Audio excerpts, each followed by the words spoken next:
Hello बच्चों, तो आज हम लोग बात करेंगे क्लास 12 के मैथमेटिक्स के बारे में जो टाइप 1 है। और ये बहुत ही इंपॉर्टेंट है, जो कंटिन्यूटी जो 4 मार्क्स के बोर्ड में आते हैं। ठीक है, तो आपको कम से कम कंटिन्यूटी का 4 पार्ट होने वाला है। ठीक है, तो मान लीजिए टाइप 1 है और इसमें हम बात करेंगे चेक वेदर द फंक्शन। कोई फंक्शन दिया रहेगा आपका और उसमें इज कंटिन्यूअस और नॉट, मतलब इसमें देखना है कि कौन कंटिन्यूटी है और कौन नहीं है। ठीक है, तो पहला हम क्वेश्चन के बारे में हम डिस्कशन करेंगे। Question number first, function of x is equal to, इस तरीके से दो फंक्शन है। सपोज दैट मान लीजिए कि ये एलएस फॉर्म आएंगे, ये आरएस। जब अगर दोनों इक्वल आ जाएंगे तो आप कह सकते हैं कि इट इज द कंटिन्यूटी। ठीक है, अगर दोनों बराबर नहीं आएंगे तो इट इज नॉट कंटिन्यूटी। ठीक है, तो चलिए इसको सॉल्यूशन करने के बाद पता चलता है। ठीक है, तो चलते हैं फ्रॉम फंक्शन क्या दिया भाई, तो f of x is equal to function मान लीजिए फ्रॉम LHS की वजह से चलते हैं। ठीक है, लेकिन हाँ दोस्तों, अगर हम बात करते हैं LHS of x is equal to, दोनों के लिए 2 है, तो यहाँ पे LHS में चलते हैं फंक्शन में क्या है 2। अब देखिए यहाँ पे फंक्शन में क्या दिया भाई x³ - 3। ठीक है, तो अब यहाँ पे लिमिट लगाना है, लिमिट के अकॉर्डिंग ही लगाना पड़ेगा आपको। x एक्सटेंड टू कितना है 2 है। ठीक है, इक्वल टू, अब यहाँ पे x, अब x की जगह कितना डिस्ट्रीब्यूट कीजिएगा 2 है, तो 2 का पावर क्यूब -3। अब 2 का क्यूब कितना होता है, तो 8 - 3 घटाएंगे तो कितने आएंगे 5 आएंगे। ठीक है, उसी तरीके से यहाँ पास ये करते हैं RHS के लिए दोस्तों। ठीक है, तो यहाँ पे लिखिए फ्रॉम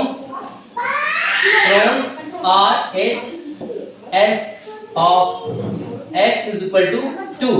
अब यहाँ पर पुट कीजिएगा तो आपका क्या आएगा, देखिए तो f of x is equal to function क्या था आपका x² + 1। तो जैसे आप लिमिट बढ़ाइएगा दोस्तों, ठीक है, तो limit x extend to 2 is equal to, अब यहाँ पे x², तो x का वैल्यू कितना यहाँ पे 2 का स्क्वायर और +1, तो 2 का स्क्वायर 4 हो जाएगा +1, तो कितने आ जाएंगे 5। तो इससे क्या पता चल रहा है कि इफ x ग्रेटर देन 2, मतलब बराबर भी साइन हो सकते हैं, इसके लिए या बड़ा हो सकता है x से, इसमें भी ग्रेटर देन, तो इससे दोनों तरफ रखने पर इसको LH के वर्ड का ये RH दोनों आपस में इक्वल है कि नहीं। देखिए यहाँ पर LH में इतना 5 है और RH उसमें क्या आया 5 है आपका। ठीक है, तो आप कह सकते हैं यहाँ पर हेंस कि from LHS is equal to RHS of, इसकी वजह से भाई, तो यहाँ पे x is equal to 2 solution करने पर। ठीक है, तो यहाँ पे बट इट इज कंटिन्यूटी, तो आप कह सकते हैं कि इट इज क्या है आपका कंटिन्यूटी है। ठीक है, ओके। अब उसी तरीके से यहाँ पे क्वेश्चन नंबर 2 पे आ सकते हैं। ठीक है, देखिए यहाँ पे क्या कहा जा रहा है कि function of x is equal to -2 है, कॉमा यहाँ पे 0 ग्रेटर देन x फिर ग्रेटर देन -1 -2x है। ठीक है, आगे बात समझिए, ये -1x फिर ग्रेटर देन x और ग्रेटर देन 1। अब यहाँ पर दो तरीके से देख, अब इसको कैसे करेंगे, देखिए यहाँ पर तो पहले हम करते हैं अकॉर्डिंग टू फ्रॉम किससे, फ्रॉम LHS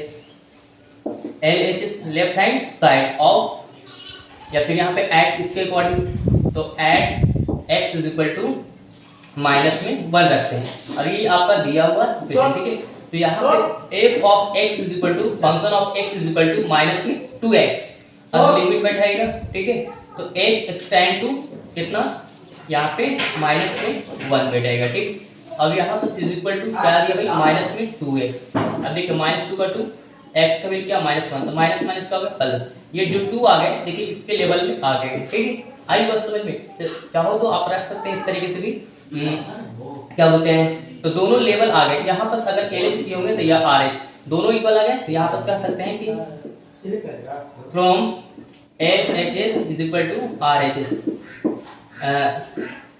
सॉल्यूशन है, बट इट इज कंटिन्यूअस, या कंटिन्यूटी बोल सकते हैं, है या नहीं, तो यस बोल सकते हैं। ठीक है, तो कंटिन्यूटी पे वो आपको चेक करना पड़ेगा, check the whether the function, तो कोई फंक्शन को दिया हुआ है, आपको चेक करने के बाद पता चलेगा दोस्तों कि ये कंटिन्यूअस या कंटिन्यूटी में है या और नॉट। ठीक है, तो ये आप सेकंड को भी सोल्व कर लिए। ठीक, उसी तरीके से यहाँ पे थर्ड क्वेश्चन दिया हुआ आपका, तो function of x is equal to x + 3 का होल स्क्वायर -36 अपॉन x - 3, और यहाँ पर दिया हुआ है इस तरीके से। ठीक, तो यहाँ पे फंक्शन क्या दिया हुआ है, इसको हम लोग थोड़ा सा पॉइंट को आगे डिस्कशन कर लेते हैं। ठीक है, तो f of x is equal to x + 3 का whole square -36 upon x minus 3 is equal to, तो अब देखिए इसको अगर देखा जाए तो आपको फॉर्मूला भी बन रहे हैं दोस्तों के a square minus b square is equal to formula होते हैं a प्लस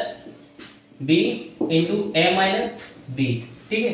तो इसके थ्रू ही आप यहाँ पे डिस्ट्रीब्यूट कर सकते हैं, ठीक है। तो यहाँ पे x प्लस 3 का होल स्क्वायर माइनस 6 का होल स्क्वायर बटा में x माइनस 3। अब एक बार प्लस में लीजिएगा, x प्लस 3 था तो यहाँ पे क्या लीजिए प्लस में 6, अब एक बार माइनस होता है x प्लस 3 माइनस 6 बटे में क्या होगा x माइनस 3, तो कितने जाएंगे x प्लस 6 3 9 हो जाएंगे और यहाँ पे x माइनस 3 आएंगे बटे में x माइनस 3। ये से आपका फिनिश हो जाएंगे तो x प्लस क्या बचेगी 9, तो function of x is equal to इतना है। अब इस चाहो तो अब इसको लिमिट बैठा सकते हैं, x x टेंड टू कितना आपका 3 था ना, ये देखिए यहाँ पर, ठीक है। At x is equal to 3, अब जैसे डिस्ट्रीब्यूट कीजिएगा तो आपका आ जाएगा 3 प्लस 9 तो 9 भी 12, तो यहाँ पर क्या आ गया ये इसके थ्रू LHS आ गया और ये आपका RHS पहले से ऑलरेडी आपका बना हुआ है, ठीक है। तो आप सिंपल यहाँ पर कर सकते हैं कि भाई from LHS is equal to RHS, तो ये LHS बराबर है किसके RHS के, ठीक है। कैसे भाई, तो सॉल्यूशन करने के बाद, ठीक है, then it is continuity, that is it is continuity, ठीक है। इतना समझ में आया दोस्तों? अगर समझ में आया तो दोस्तों शेयर करें, ठीक है। फिर मिलते हैं नए वीडियो के साथ। Okay, thank you, take care, bye.